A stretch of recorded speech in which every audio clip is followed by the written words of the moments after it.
Did you know that PepsiCo's revenue for the quarter ending 2023 was $23.453 billion, a 6.75% increase year over year? That's a lot of money for a company once on the brink of bankruptcy. So, how did Pepsi become one of the most successful beverage companies in the world? It wasn't easy. They had to duplicate their rivals to make billions of dollars. In this video, we will discuss how Pepsi turned things around and became the multi-billion-dollar business it is today.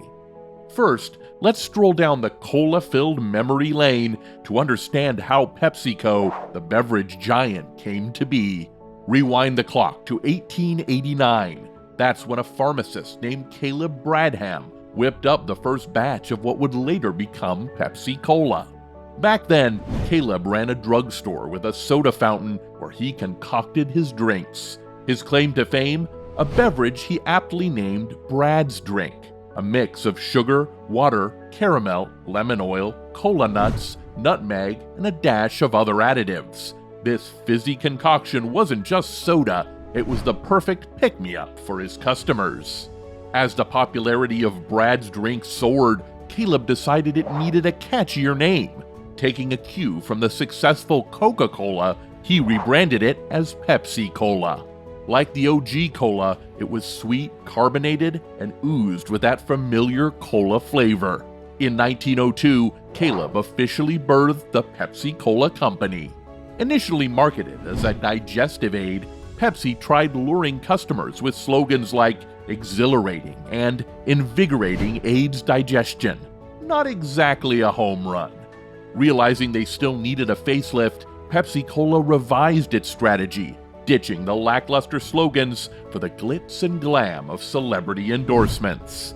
Enter Barney Oldfield, a renowned race car driver of the time who became the face of Pepsi with his famous slogan, "Drink Pepsi, it will satisfy you." The ad campaign hit the jackpot, propelling Pepsi Cola into the limelight and setting the stage for decades of celebrity collaborations.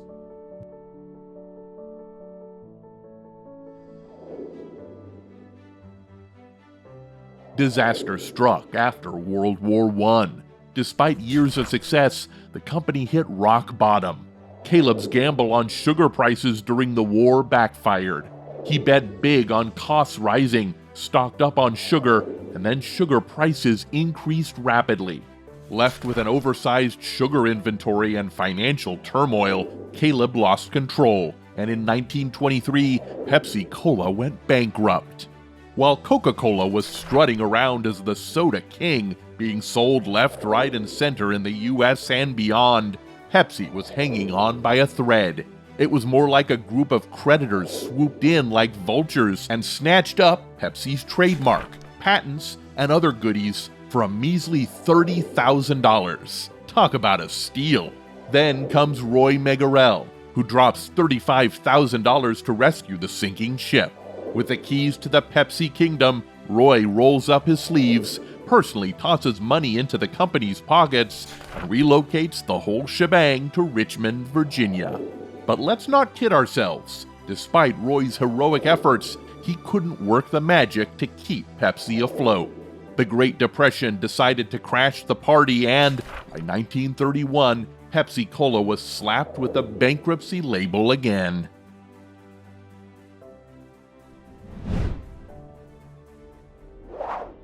Fast forward to the savior of the soda saga, Charles Guth. This guy waltzes in, guns blazing, with dreams of resurrecting a triumphant Pepsi Cola empire. Not only does he whip up a better version of the drink, but he also shakes things up with new bottling operations. And get this, 12-ounce bottles for just 5 cents. Pepsi starts flaunting itself as the generous big brother, offering double the cola goodness for the same nickel Coke charged for a puny 6-ounce sip. Now, here's where it gets interesting. The twice as much for a nickel campaign strikes gold, and the catchy nickel nickel jingle becomes the first to echo from coast to coast. They even belt it out in 55 languages. Unsurprisingly, This jingle goes down in history as one of the most effective ads of the 20th century. But, of course, every success story has its wrinkles. The lower profit margin becomes a thorn in the cola side. Charles Guth, the man with the plan, realizes that if Pepsi wants to survive and thrive, it's got to grow. And grow it does. Bottling plants pop up like mushrooms nationwide, and hundreds of bottlers hop on the Pepsi train. It is what we now call scaling. For the next 2 decades, Pepsi Cola didn't just expand, it exploded onto the scene. Alfred Steele, the Coke alum, turned Pepsi's big shot in 1950.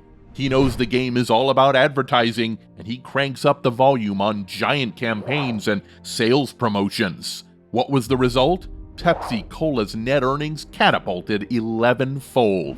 It's a huge leap, making Pepsi the chief rival of the cola giant, but it's still playing catch-up, with cola outselling it more than 5-1. Coca-Cola was ruling the cola kingdom with just 3 little but mighty words: the real thing. Now, how on earth do you compete with a slogan like that? Well, Pepsi thought it had the answer. If Coke was claiming to be the original real thing, then it must be the choice of the older folks, right? Pepsi, being the cheeky underdog, decided to shake things up. It set its sights on the then young baby boomers, thinking, hey, let's be the choice of a new generation. And so, the marketing game changed in the early 60s. In no time, Pepsi managed to slice Coke's lead in half. Talk about a bold move.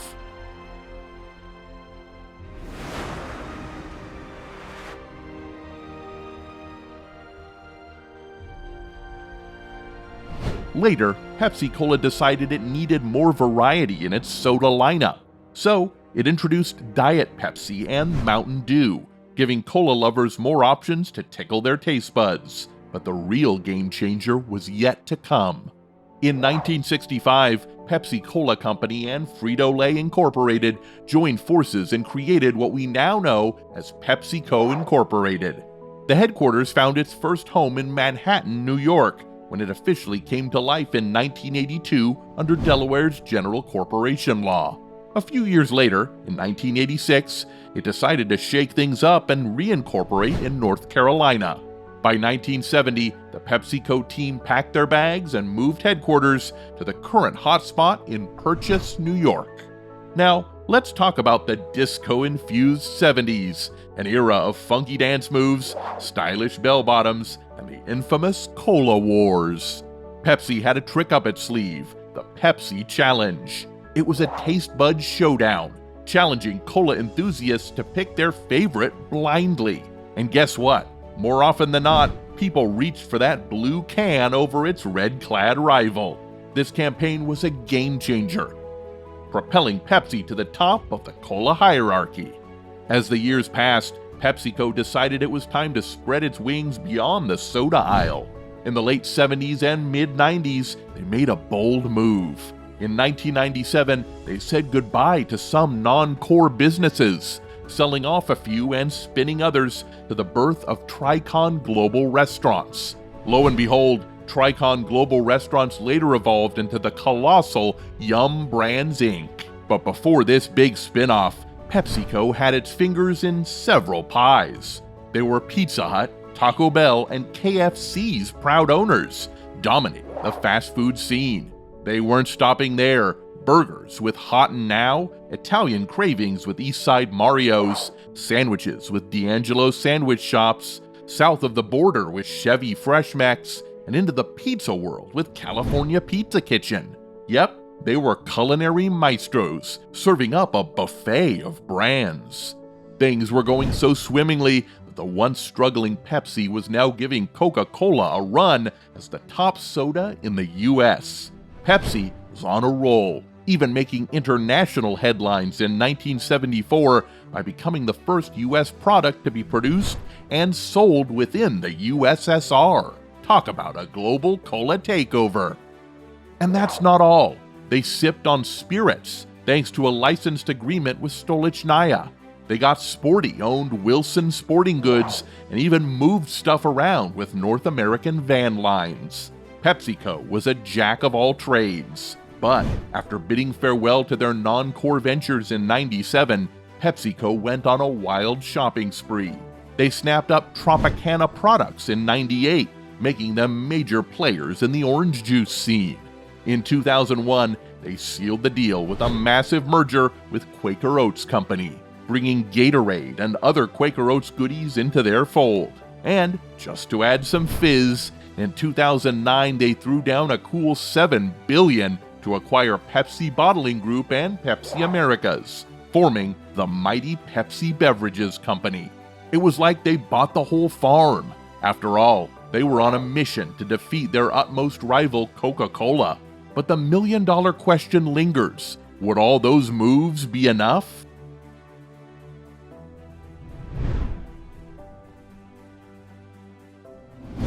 While Coca-Cola continued its reign as the world's best-selling soft drink, Pepsi was the underdog that wouldn't back down. In the 70s and early 80s, Pepsi was on a roll, gaining market share and making Coca-Cola's headquarters in Atlanta a bit uneasy. What were their secret weapons? First, the Pepsi Generation ads pull in the younger crowd. Then came the ruthless Pepsi Challenge campaign, a taste bud showdown where people took blind taste tests. More often than not, they found themselves leaning towards the sweeter embrace of Pepsi over Coca-Cola. Even Coca-Cola's research had to nod in agreement reluctantly. In 1984, Pepsi broke new ground by signing the King of Pop, Michael Jackson, as its spokesman. Riding the wave of his Thriller success, MJ became Pepsi's face in creative TV commercials that struck a chord. This move marked the beginning of a trend as Pepsi went on to rope in other big names like Tina Turner, Joe Montana, and Michael J. Fox throughout the decade. But let's talk about MJ for a moment. In the 80s, you were one of two kinds of people, Coke or Pepsi. And if you were a fan of Michael Jackson, you had every reason to join the Pepsi clan proudly.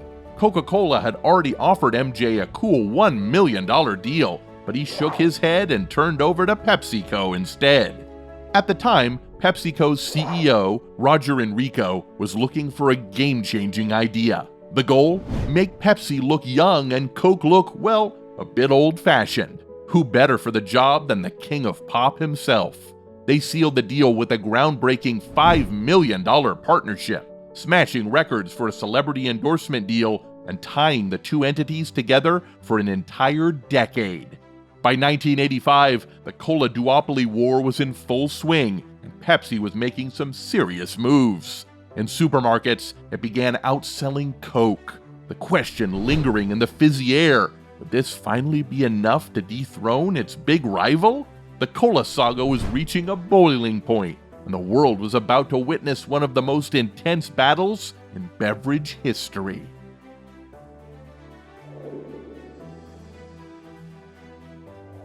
Pepsi isn't just a soda, it's a marketing maestro, and they've mastered the art of reaching diverse demographics, from millennials to Generation Z.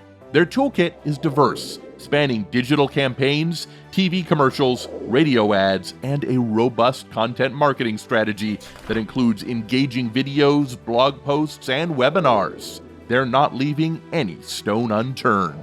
Zoom in on the 2000s, Pepsi waved goodbye to traditional television advertising, diving headfirst into digital and interactive marketing. The Pepsi iTunes campaign, where they sweetened the deal with free music downloads bundled with their products. In 2012, with a groundbreaking partnership that shook the marketing world, Pepsi dropped a cool $50 million to team up with global superstar Beyoncé. This wasn't just about ads, it involved traditional advertising and a deep collaboration on creative projects, including Queen Bey's unforgettable halftime performance at Super Bowl 47. PepsiCo tapped into the health-conscious wave as the decade rolled on, diversifying its product portfolio under the Live for Now campaign. It wasn't just about the classic Pepsi, it threw healthier beverage options, perfectly aligning with consumers' evolving tastes.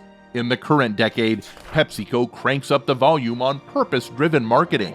Enter the Pepsi Stronger Together campaign, born out of the challenges posed by the COVID-19 pandemic. It's not just about selling soda, it's about fostering unity and community support. They are also using social media effectively. Platforms like Facebook, Twitter, and Instagram are pivotal in their marketing arsenal. They've crafted engaging content that resonates with their target demographic, including videos and blog posts. Ever heard of Say It with Pepsi? It's a social media sensation, generating millions of interactions. But wait, there's more. Pepsi isn't just about fizzy bubbles, it's about values. Teaming up with the China Women's Development Foundation during China's New Year screams family values and cultural relevance. And don't get me started on the Bring Home Happiness campaign, Pepsi's way of shouting, "We're not just a drink, we're socially responsible." And let's not forget the power of partnerships. Team-ups with heavyweights like Burger King and KFC have birthed innovative promotional campaigns, reinforcing Pepsi's strong presence in the market.